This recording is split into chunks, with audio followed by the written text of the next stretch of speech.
There's a train that only runs once a year. It's not on any timetable, and no one knows exactly when or where it will arrive.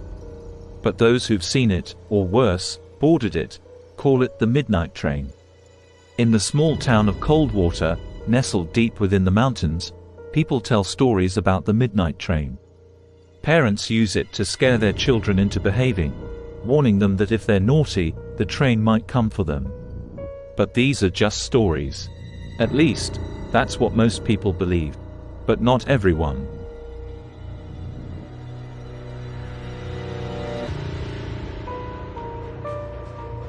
It was the dead of winter when the midnight train rolled into Coldwater.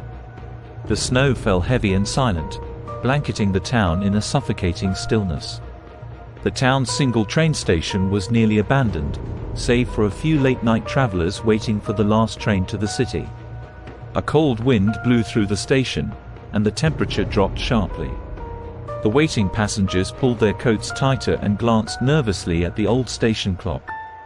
The train was late. It was never late.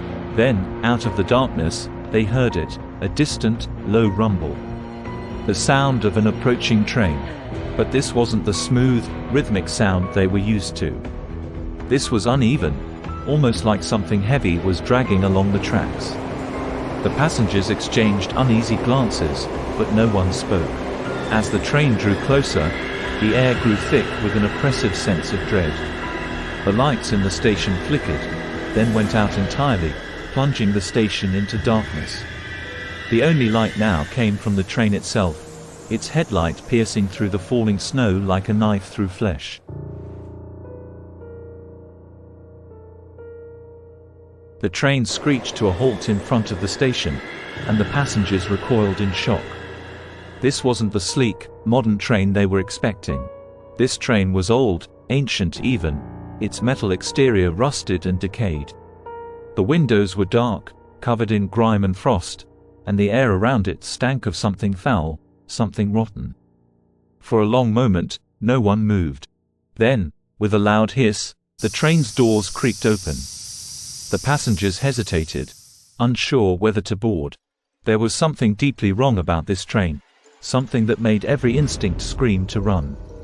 But the cold was unbearable, and they were desperate to leave. They convinced themselves it was just an old train, nothing more, and one by one, they stepped inside.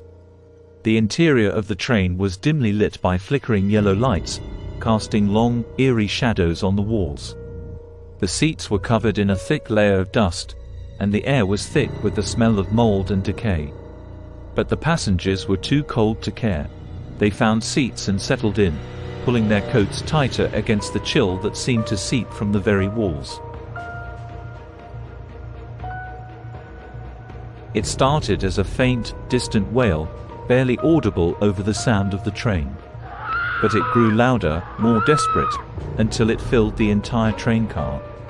The passengers looked around, trying to find the source of the noise, but there was nothing, just the old, dusty seats and the flickering lights. They tried to convince themselves it was just the sound of the train, but deep down, they knew better. The screaming didn't stop. It only grew louder, more frantic, as if someone, or something, was in unimaginable pain. The sound was coming from all around them, from the walls, the ceiling, the very air itself. Some of the passengers tried to cover their ears, but it was no use. The screaming cut through them like a knife, driving deep into their minds. One passenger, a young woman named Sarah, couldn't take it anymore.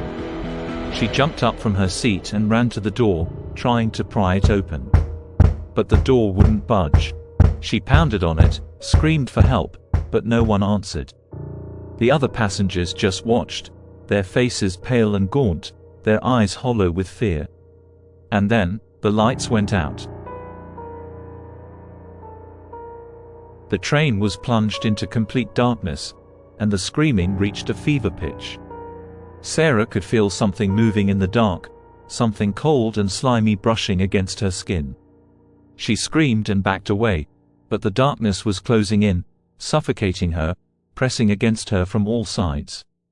Then, just as suddenly as it had begun, the screaming stopped. The lights flickered back on, dim and weak, barely illuminating the car. The passengers looked around, their hearts pounding in their chests. But something was different. The air was heavier, thicker, and there was a new smell, something metallic, like blood.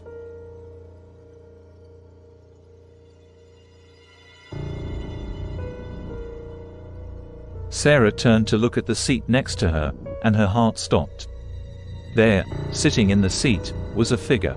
It was human-shaped, but its skin was pale and waxy, stretched too tight over its bones. Its eyes were gone, leaving only empty, black sockets. Its mouth was twisted into a grotesque grin, blood dripping from its cracked lips. Sarah tried to scream, but no sound came out. The figure slowly turned its head to face her, its grin widening, revealing rows of sharp, broken teeth. It leaned closer, its breath hot and rancid against her face. She could feel the cold, clammy touch of its fingers on her arm, and she knew it was going to kill her. But just as the figure reached out to grab her, the train lurched to a stop. The doors flew open, and cold, fresh air rushed into the car. The figure recoiled, hissing like a wild animal. Sarah didn't hesitate. She bolted out of the train and onto the platform, not daring to look back. The other passengers followed, stumbling out of the train, their faces pale and haunted. They didn't speak. They didn't need to. They had all seen it, felt it. The darkness, the screaming, the thing that had been inside the train with them. They knew they had escaped with their lives, but just barely. As they stood on the platform, the train doors slowly closed, and with a loud hiss, the train began to move. It picked up speed quickly, vanishing into the night, the sound of its wheels fading into the distance. And then, it was gone. The platform was silent once more, save for the sound of the wind and the soft, distant rumble of thunder. The passengers looked around, realizing they were back in cold water. But something was different. The station was old, crumbling, overgrown with weeds and vines.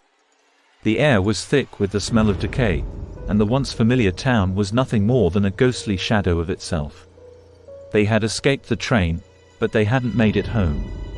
They never would.